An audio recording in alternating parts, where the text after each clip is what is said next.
The world's most dangerous faggot.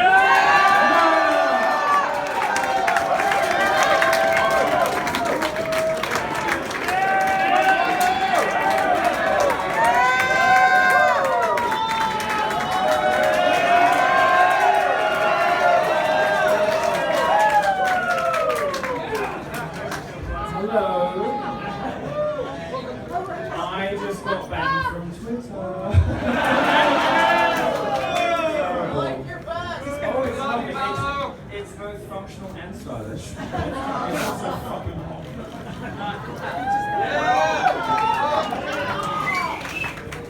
Maybe later. If you're black.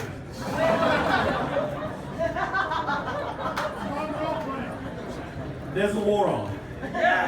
There is a war on. And it is a culture war. And it is not the war that you will hear about from other speakers who are interested in, not speakers tonight, who have been pretty smart.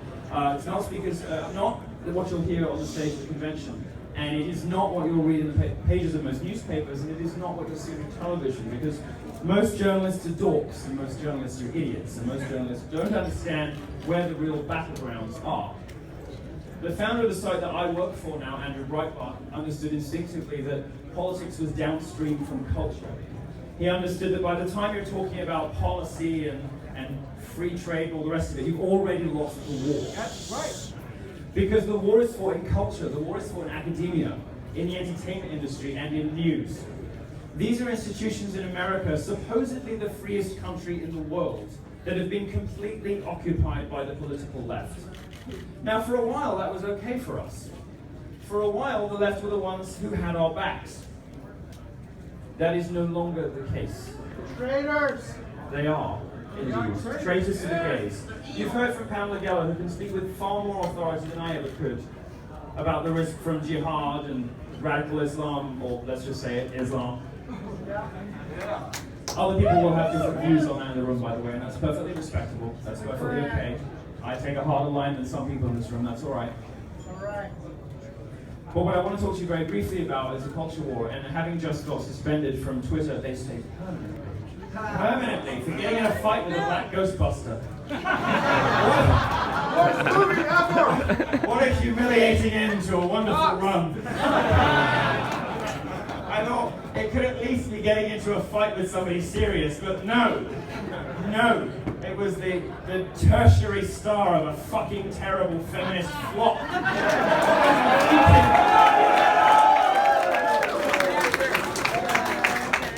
Of course, although the left is good at occupying cultural institutions, it's never been very good at short-term tactics. We've always been better at that. And they chose to do it not only during the RNC, not only an hour before I come to speak to you people, but a day before I have the entire American media at my disposal in Radio Row at the convention. So I am going to make their lives hell. I know you're listening to Twitter. I know you're watching Fusion, Vox, BuzzFeed, Mike, Gawker, the New York Times. Fuck the lot of you. Fuck you. You've done nothing for gay people. You have done nothing for gays. While you were busy hectoring and bullying and nannying us about transgender pronouns, you completely forgot that politicians in this country, Democrat politicians, were welcoming in a religion that wants us dead. They were welcoming in movements and belief systems that are completely incompatible with the Western way of life, with modern, Western, capitalist, liberal democracies. The only systems under which gay people are happy and successful and have rights. The only systems under which women are happy and successful and have rights. The only systems under which ethnic minorities are happy and have rights. This is the only system that works. Nothing has been devised that is better. And if the left wants to turn New York into Raqqa, it's got a fight on its hands because they're going to have to go up against the gays first.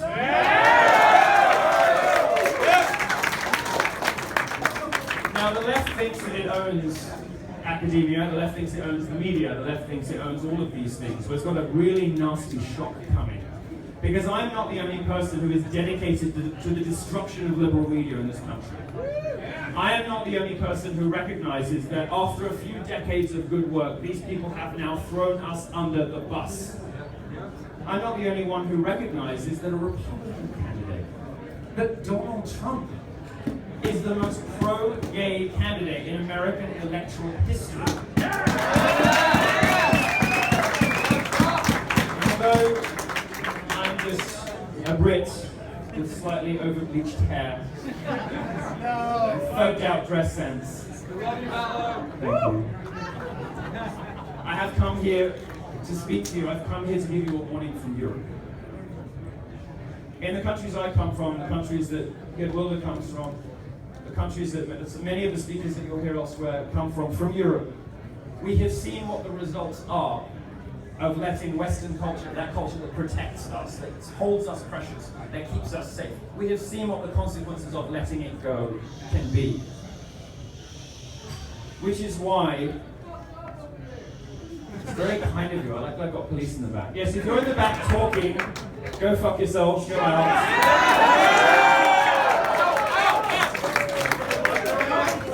Mummy's talking. We have seen what the results of those odious decisions are, which is why next week I'm going to Sweden. And in Sweden, which has the humiliating distinction of being the rape capital of Europe, thanks, of course, to Islamic immigration, what else?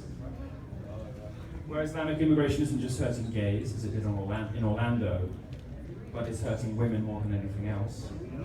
And I will be leading a gay pride march through the Muslim ghetto in Stockholm.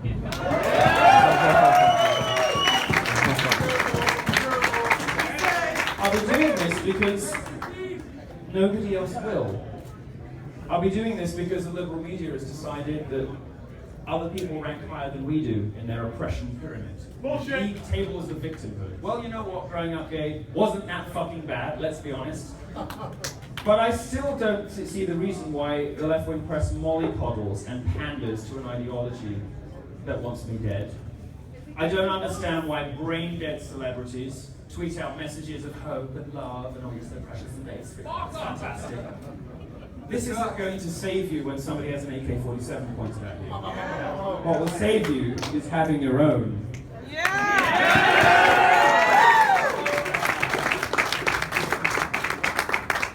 So I'm going to go to Sweden, and I'm going to ride in on a horse. Why wouldn't I?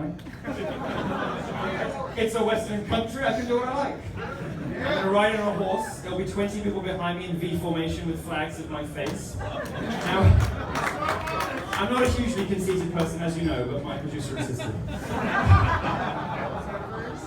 And I'm going to give a speech to the people of Sweden. It's going to be sort of Game of Thrones style, you know. It's like Westeros. They call on the House of Yiannopoulos to go and save the Swedish maidens. Mother of fags. You know what? Mother of fags. I like that.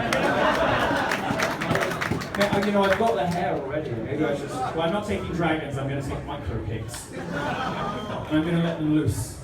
Oh, look at you! How could anybody hate you? You're so adorable. Then I'll let them loose until it happens. John Blow, save the Lord. Bacon. No, I'm kidding. Maybe, I'm sorry.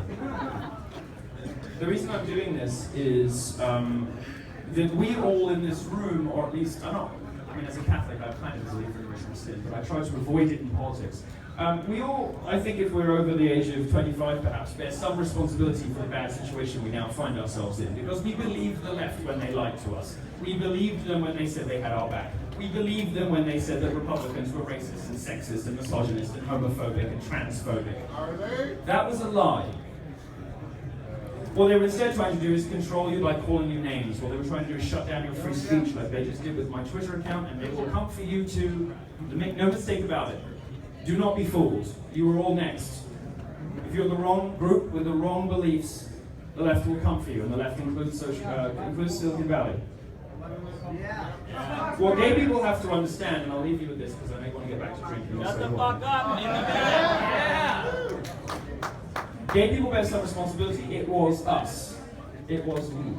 It was this group who gave the left their power. They gave fashion designers, inventors, artists, politicians, going back further in history, warlords. We're on average smarter than straight people, so we're overrepresented. All the categories of matter. Sorry about it. But we sort of did this. We gave the left the power that they have. We enabled them. We colonized Hollywood and the media. All of the other places they wanted us to be, and they wanted us to spread these, what have become insane, hateful social justice maxims. But what we have given, we can take away. And it's time for us to take it away. It is time for the left to stop taking gay people for granted. This is the hottest party of the Republican National Party. It is the party everybody wanted to get in. It is the party everybody wanted to be at. And why? Because this is the group that is going to take the power back. This is the group that is going to turn around to the left and say, you don't own us anymore. Sorry, honey. The things that you told us, the lies that you told us, we've realized now. And now you're coming for us and telling us that our Grindr profiles are racist? Now you're coming, please! No, this is the only joke. I'll tell you one joke that some people heard before. I can't be as funny as Pamela Geller's intro, but I'll tell you one joke. So the only thing that Breitbart's ever cut from a column of mine was a joke. I said, the Daily Beast says that whites only on your Grindr profile is racist. Well, my Grindr profile says blacks only. Is that racist? Except, hell no. Obviously I wouldn't write blacks only because I don't want to offend potential mates. So I'll just write, don't contact me if you're under 7 inches or you know who your dad is. Oh, behave. What do you think you were getting tonight? Really encouraging me.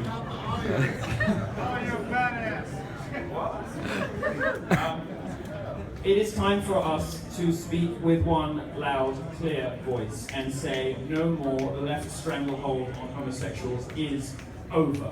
Thank you very much.